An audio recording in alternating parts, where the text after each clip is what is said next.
पिछले 90 सालों में कितनी एडवांस हुई भारतीय वायुसेना, जानिए इसका स्वर्णिम इतिहास। भारतीय वायुसेना अमेरिका, चीन और रूस के बाद दुनिया की चौथी सबसे बड़ी वायुसेना है। और आपको बता दें कि वायुसेना दिवस 8 अक्टूबर को मनाया जाता है और इस साल इस दिन की 90वीं वर्षगांठ है। और इस बार इंडियन एयरफोर्स की परेड और फ्लाई पास्ट का आयोजन चंडीगढ़ में होने जा रहा है।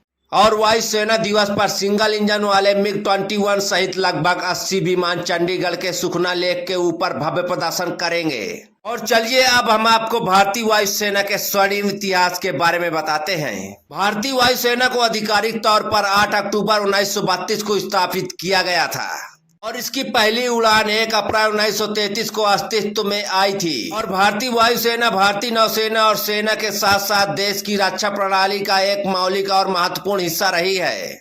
और आइए अब पहली बार बहादुर कार्यवाही में आदिवासी के खिलाफ वजीरिस्तान युद्ध के दौरान सामने आया था। और बाद में द्वितीय विश्व युद्ध के दौरान IAF का जबरदस्त विस्तार हुआ। युद्ध के दौरान विशेष रूप से बर्मा में IAF का महान रक्षा बल साबित हुआ और इसके बाद इसे रॉयल इंडियन एयरफोर्स के रूप में जाना जाने लगा। और 1 जुलाई 2017 तक भारतीय वायुसेना में 12,500 अधिकारियों और 1,42,529 एयरमैन की स्वीकृत संख्या है। और वायुसेना पर न केवल भारतीय क्षेत्र को सभी जोखिमों से बचाने की जिम्मेदारी है, बल्कि प्राकृतिक आपदाओं के दौरान प्रभावित क्षेत्रों को सहायता भी प्रदान करना है। और IAF कई युद्धों में शामिल रहा है। द्वितीय विश्व युद्ध, चीन भारतीय युद्ध, ऑपरेशन कैकटस, ऑपरेशन विजय, कारगिल युद्ध, भारत पाकिस्तान युद्ध, कांगो संकट, ऑपरेशन पूमलाई, ऑपरेशन पवन और कुछ अन्य। और वहीं इस समय 36 राफेल लड़ाकू विमान भारतीय वायुसेना के साथ सेवा में है। राफेल के आने से भारत की वार पावर में और इजाफा हो गया है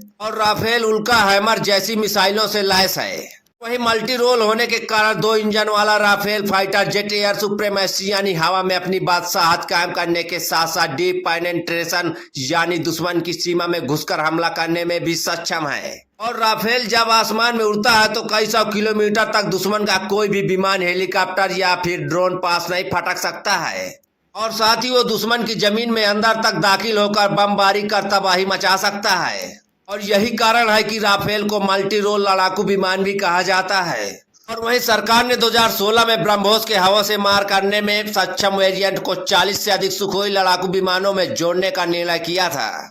और इस परियोजना की कल्पना समुद्र या जमीन पर किसी भी लक्ष्य पर बड़े स्टैंड ऑफ रेंज से हमला करने की भारतीय वायुसेना की क्षमता को बढ़ाने के लिए की गई थी। वहीं MiG-29 जिसे बाज के रूप में जाना जाता है, एक समर्पित वायुश्रेष्ठता सेनानी है जो सुखोई 30 MKI के बाद भारतीय वायुसेना की दूसरी रक्षा पंक्ति का गठन करता है।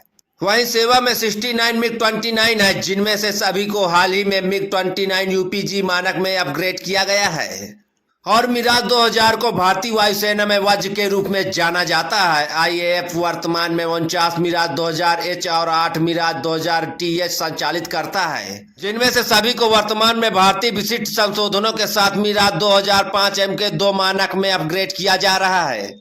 और 2 मिराज 2005 MK2 मार्च 2015 तक सेवा में है। और IAF MiG-21 को घरेलू रूप से निर्मित HAL तेजस से बदला जाना है। पहली तेजस IAF इकाई number 45 squadron IAF flying dragon का गठन 1 जुलाई 2016 को किया गया था। और इसके बाद 27 मई 2020 को number 18 squadron IAF flying bullets का गठन किया गया था। और फरवरी 2021 में भारतीय वायुसेना ने 123 तेजस का ऑर्डर दिया है, जिसमें 40 mark 1, 73 single seat mark 1 AAS और 10 2 सीट मार्क 1 ट्रेनर शामिल हैं। आज की इस खबर पर आप क्या राय रखते हैं, हमें कमेंट बॉक्स में जरूर बताएं। ऐसी खबरों के लिए हमारे साथ बने रहने के लिए अगर फेसबुक पर देख रहे हैं तो फॉलो करें, अगर यूट्यूब पर देख रहे हैं तो सब्सक्राइब करें। ब्यूरो रिपोर्ट, उत्तर भारत टाइम्स।